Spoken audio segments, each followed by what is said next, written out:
Going to the exam. And on February 26th, I said, oh my God.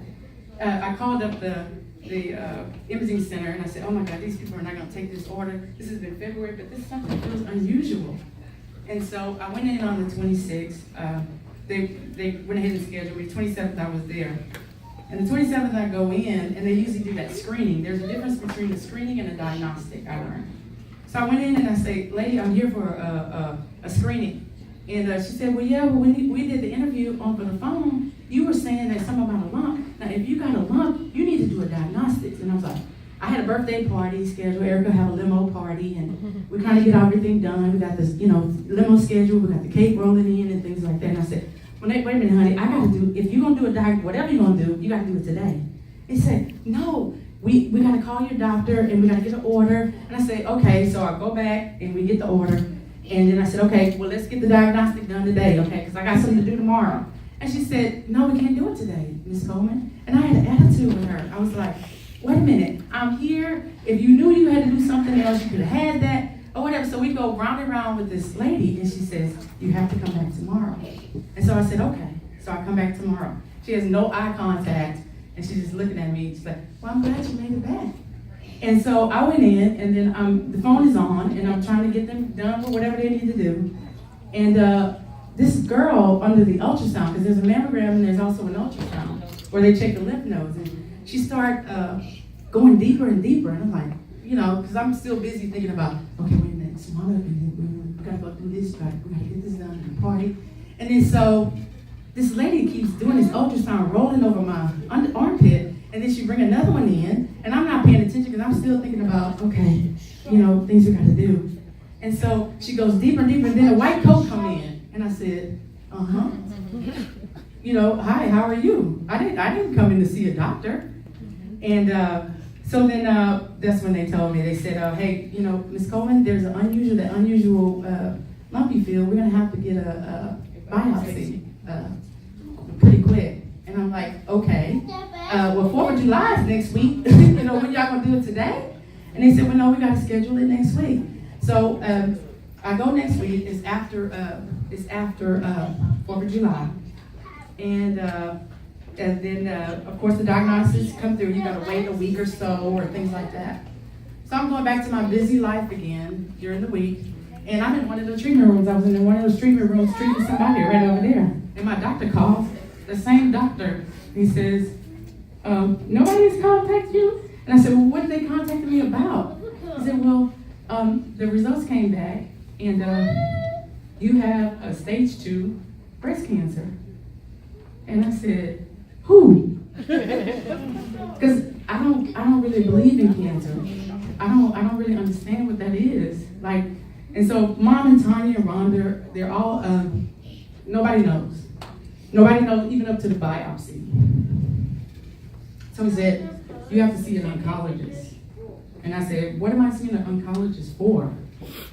He said, because Ms. Coleman, so they went around and around, over and over with me about going to see this oncologist. So I scheduled the appointment, and I wasn't gonna let anybody know. I didn't tell my mom. I told Tanya, and Tanya was the only one who knew. Tanya, it was too heavy for her, so she called in Rhonda. And then Rhonda was gonna meet me over at the doctor's office. So that now, once you get that, then you have to come up with a plan. And so then there's the change of your life from that point on. What is the plan? So you're interviewing these people trying to figure out which plan you're gonna go with, right? And so the day I went in initially, Mama had printed out a patient information sheet for me from the office because I was supposed to fill that out. I'm still zooming through my busy life. And so she hands me, she's running down, and I was late. She's running down because I'm still in denial. She's running down to give me the patient information. She don't even know what she's giving to me.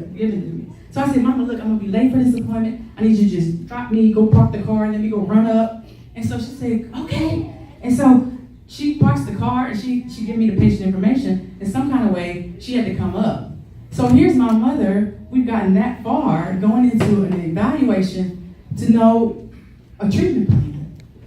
So what that says, and again, to make a long story short, when it comes to the treatment plan, when you have, or whenever something comes your way as far as the diagnosis comes, it's important to know who you tell, what they're going to do with it, how they're going to take it, Amen. And where you're going to go with it. Amen. So at one point, my sister called this party going public. Going public means that it's been since June, here we are in October, and nobody knows, including my staff. Nobody in the office knew. I felt like this was, and it still is, an individual journey. It's an individual journey is because those nights and those treatments and those type of situations, regardless of the supports, I have to go through. But the only thing, there's God, and there's also the supports of family and friends. It was very difficult for me to say the word. It was very difficult for me to not be in denial. And there's a difference when you testify after it's over. And there's a difference when you testify when you're going through the process. I am on my 5th chemo treatment on Tuesday. I have 3 more. I have a surgery scheduled on December. So I want to celebrate where I'll be before I get there.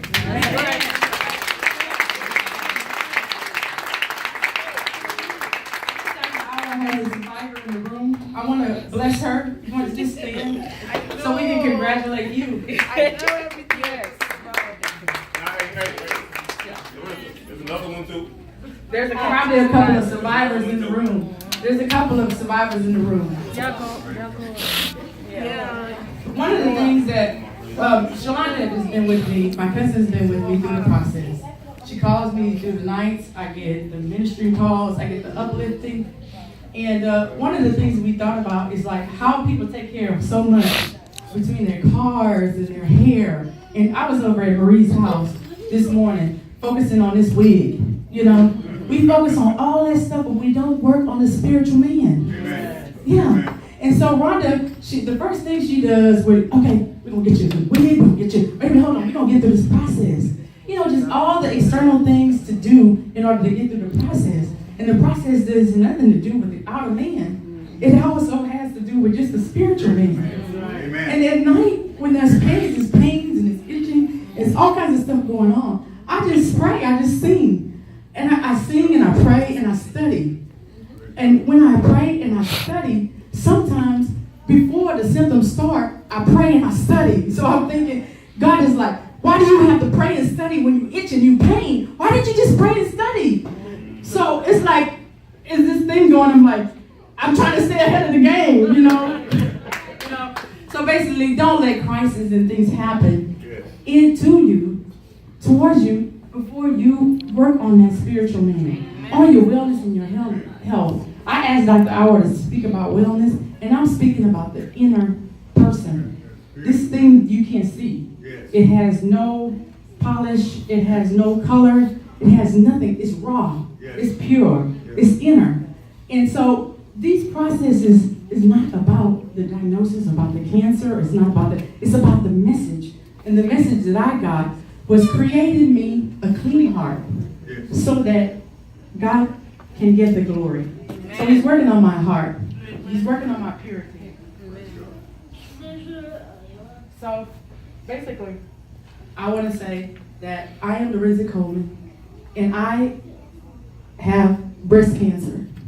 And I just want to thank you.